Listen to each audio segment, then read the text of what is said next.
I've asked Hazel to share a bit of her own story and to help us understand how recent legislation affects persons who are trans or gender nonconforming. Hazel, come on up. And following Hazel, Carol Grimaldi will share with you a little bit about how Second is playing a role in making the PCUSA more inclusive. Will you please welcome Hazel?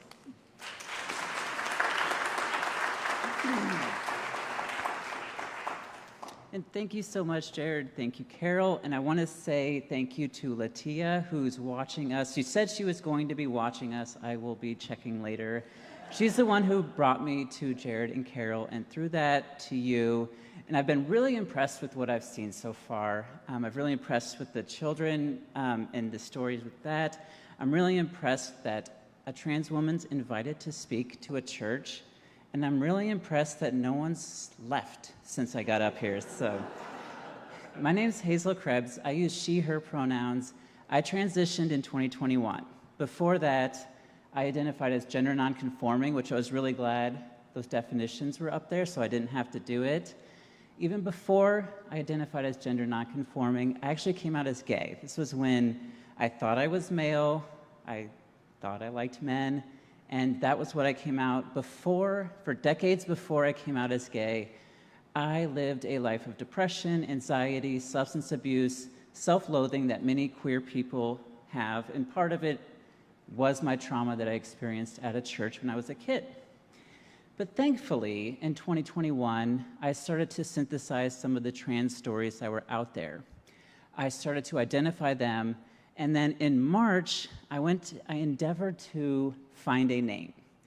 When I was trying to find a name, this was just a hypothetical. What name would I go by if I wasn't going by my dead name, which is the name I used to go by?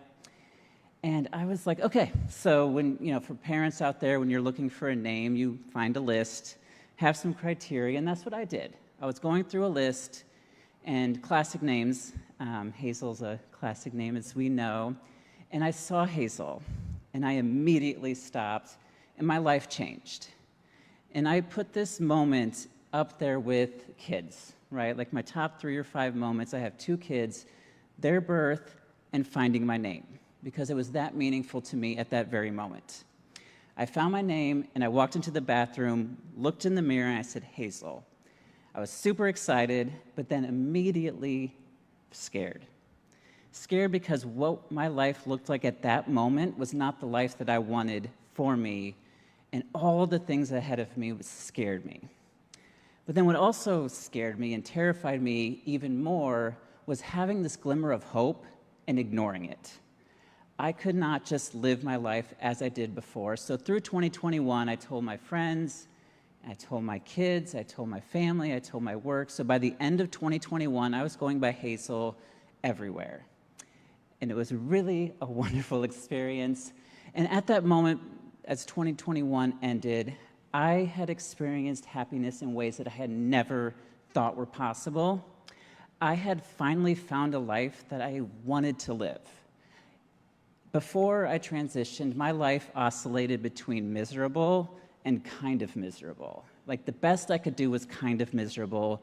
And even this morning was the same joy. I wake up, I love the sunrise because of the opportunities of a day, and I love the fact that the world knows me as Hazel. It's just such a great experience, and I'm just so excited just to be me, thanks to transitioning. However, this is under the context of state legislatures across the country passing legislation to try to restrict my ability to just live. I'm going to talk a little bit about the anti-trans legislation in kind of 2 different categories. One is gender-affirming care ban, which here in Missouri, a few weeks ago, a judge allowed a ban to go into place. So gender-affirming care is a broad spectrum of care that everybody gets in some form, but it's when your gender doesn't align with your gender assigned at birth, you are not able to access that. Gender-affirming care is using a name and pronouns that you want to, so a kid in school says, I want to go by this name. The teacher has to say, well, that's not a gender, that's Hazel. Boys don't go by Hazel, you can't go by Hazel. As opposed to a Joseph going by a Joey, that's okay. But someone else going by a name that's not gendered the way they are, they can't do it. Gender-affirming care is also therapy, one of the things that a therapist is seeing a child who's depressed, if that child brings up being trans to that therapist, they risk losing their license. That's what a gender-affirming care ban is. There's also hormones and puberty blockers, which already are prescribed, and for decades they've been prescribed to kids. And as of right now, tomorrow, kids going to a doctor who have one of the conditions that puberty blockers are prescribed for, they'll get them. If they're trans, it's considered experimental. It's the same drugs, because that's the gender-affirming care ban.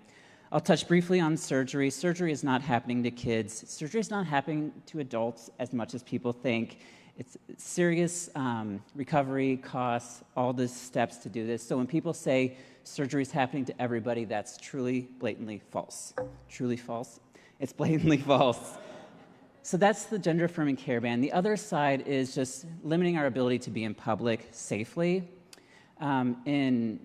When we talk about ban of sports, there's only one group of kids who cannot play sports with their peers, and that's trans women and trans girls.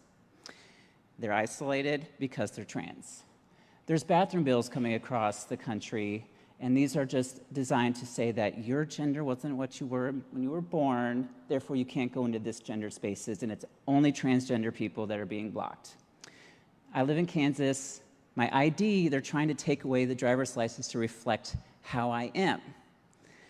Again, trying to isolate me, trying to make me different, trying to make me scared to not be in public. And that's what the two flavors are. And I like the way Jared was saying that they're trying to identify me as one person, one thing, transgender. And I like to say, so when I was born, the doctor was looking at this beautiful baby, looked at my body, and I like to say I was misdiagnosed as male. They didn't actually ask me, because I was screaming and crying. I probably couldn't have given a coherent response.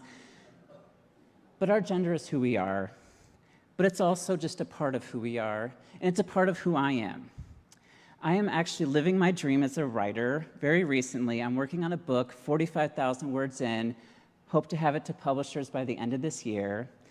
I write a blog, and my message it's called Enthusiastically-you. My message is about being enthusiastically you, and that's not just for the trans people, that's everybody in here. Everyone deserves to live a life that they want to live, and they're excited and they're enthusiastic to be. And also, one more thing I want everyone to know about me. This is the final thing, Carol, but one more thing I want everyone to know about me. I love meeting people. I'll be around here. I'm an Enneagram 2, which means I'm very social.